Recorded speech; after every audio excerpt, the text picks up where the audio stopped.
Hello students, let's see this question. Two statements are given and we have to understand the statements and select the correct option. So पहला statement हमें क्या कहता है?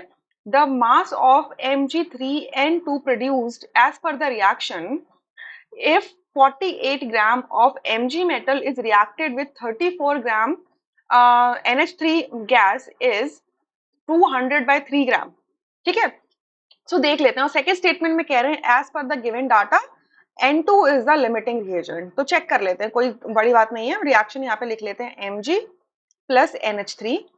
इसका reaction यहाँ पे लिखा तो क्या बन गया Mg3N2 प्लस H2। ठीक है, ये रिएक्शन हो गई।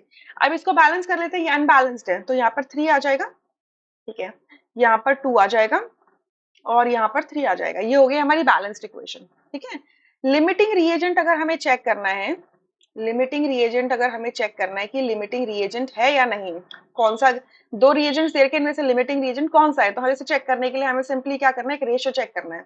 रेशियो होगा गिवन मोल्स का डिवाइडेड बाय स्टोइचियोमेट्रिक कोफिशिएंट का। ठीक है, सो mg के लिए पहले चेक कर लेते हैं। तो mg का जो गिवन मोल्स है, गिवन मोल्स है, पहले मोल्स निकाल लेते हैं। देखो mg का वेट कितना दिया है, 48 ग्राम दिया हुआ है। ठीक है, 48 ग्राम दिया हुआ है। ठीक है, तो number of moles of mg, n of mg, number of moles of mg क्या हो जाएगा, weight divided by molar weight. ठीक है, तो ये हो जाएगा 48 divided by 24, that is 2। 2 moles given है। ठीक है, इसके कितने गिवन है, गिवन मोल है 2 मोल्स इसके गिवन है। ठीक है, अच्छा सिमिलरली अमोनिया का देखते हैं। NH3 का नंबर ऑफ मोल्स निकाल लेते हैं, अमोनिया के नंबर ऑफ मोल्स निकाल लेते हैं। तो अमोनिया के नंबर ऑफ मोल्स कितने आ जाएंगे, गिवन वेट कितना है 34, और अमोनिया के एक मोलर जो मॉलिक्यूल का जो वेट होता है वो होता है 17। आई होप ये सब निकाल सकते हो। देखो ऐसे निकालते हैं, NH3 17, एक नाइट्रोजन का एक एटम का अगर एक मोल ले लेंगे तो 17 आ जाता है।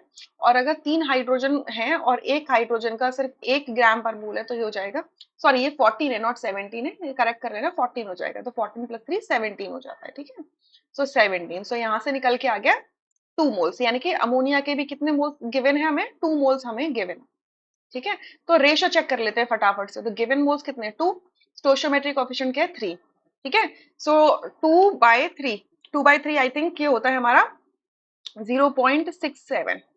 ठीक है, सिमिलरली अमोनिया के लिए चेक करेंगे तो ये हो जाएगा 2/2, दैट इज 1। सो हमें पता है 0.67 क्या है, स्मॉलर वैल्यू है देन किससे, 1 से, यानी कि mg क्या हो गया हमारा, लिमिटिंग रिएजेंट हो गया। mg यहाँ से क्या निकल के आता है, लिमिटिंग रिएजेंट निकल कर आता है। सो अगर mg लिमिटिंग रिएजेंट है और स्टेटमेंट 2 में हमसे क्या कह रहे हैं, n2 लिमिटिंग रिएजेंट है, तो ये स्टेटमेंट फॉल्स हो जाती है। ठीक है, सो अगर हमारा mg लिमिटिंग, अब मैं बता दूं कि आपके लिए लिमिटिंग रिएजेंट का मतलब क्या होता है। लिमिटिंग रिएजेंट का मतलब होता है एक ऐसा रिएजेंट किसी बैलेंस्ड इक्वेशन के अंदर जो पूरा का पूरा कंज्यूम हो जाएगा और उसकी उसकी अमाउंट ये डिसाइड करेगी कि कितना प्रोडक्ट बनने वाला है। ठीक है, वो हमारा लिमिटिंग रिएजेंट होता है, यानी कि रिएक्शन को, या मैं कहूँ कि प्रोडक्ट कितना बनेगा, Mg3N2 कितना बनने वाला है, ये कौन गवर्न करेगा, Mg गवर्न करेगा। ठीक है, तो अब यहाँ से हम इसका मोलर रेशियो चेक कर लेते हैं, मोलर रेशियो चेक कर लेते हैं और पता करते हैं कि स्टेटमेंट फर्स्ट जो है करेक्ट है या इनकरेक्ट है। सो Mg से Mg3N2 का मोलर रेशियो क्या है, 3:1 का है, इसका 3:1 का रेशो है। सो अगर मुझे 2 मोल्स गिवन है, ये 3:1 समझ में आया, बैलेंस्ड इक्वेशन से लिखा है, ये बैलेंस्ड इक्वेशन में 3 है ना, यहाँ पर 1 है। ठीक है, अगर मुझे mg के 2 मोल्स गिवन है तो आपके Mg3N2 के कितने मोल्स बन जाएंगे, x निकाल लेते हैं। ठीक है, x की वैल्यू क्या आ जाएगी, 2/3 आती है, 2/3 आती है। ये क्या आते हैं, मोल्स आए हैं, लेकिन हमें आंसर किस में देना है, मास में देना है। ठीक है, मास में देना है। तो नंबर ऑफ मोल्स क्या होता है, weight divided by molar weight होता है ना।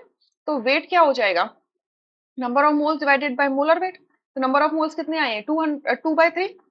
मोलर वेट निकालना है Mg3N2 का। चलो Mg3N2 का मोलर वेट निकाल लो फटाफट से।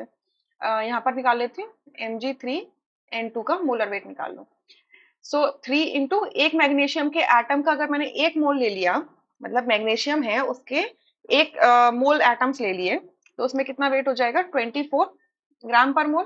सिमिलरली इधर करेंगे तो 2 इंटू 14 कर देंगे। ठीक है, सो ये हो जाएगा आपके कितना, 3 4 12, 3 टू जा 6 एंड 7, 72 प्लस 28, तो ये हमारा कितना हो गया, 100 हो गया। ठीक है, सो 100 ये हो गया 100 ग्राम पर मोल हो गया। सो मल्टीप्लाई कर दो, सो ये हो जाएगा 200/3 ग्राम। तो देख लो बिल्कुल करेक्ट है, 200/3 निकल के आ रहा है कि मास ऑफ मैग्नीशियम नाइट्राइड कितना आएगा, जब हमने सर्टेन मोल्स लिए इतना आएगा। तो ये स्टेटमेंट ट्रू है। So first true, second false, यानी कि option C is the correct answer, rest are incorrect. I hope you understood this question really very well. Thank you so much.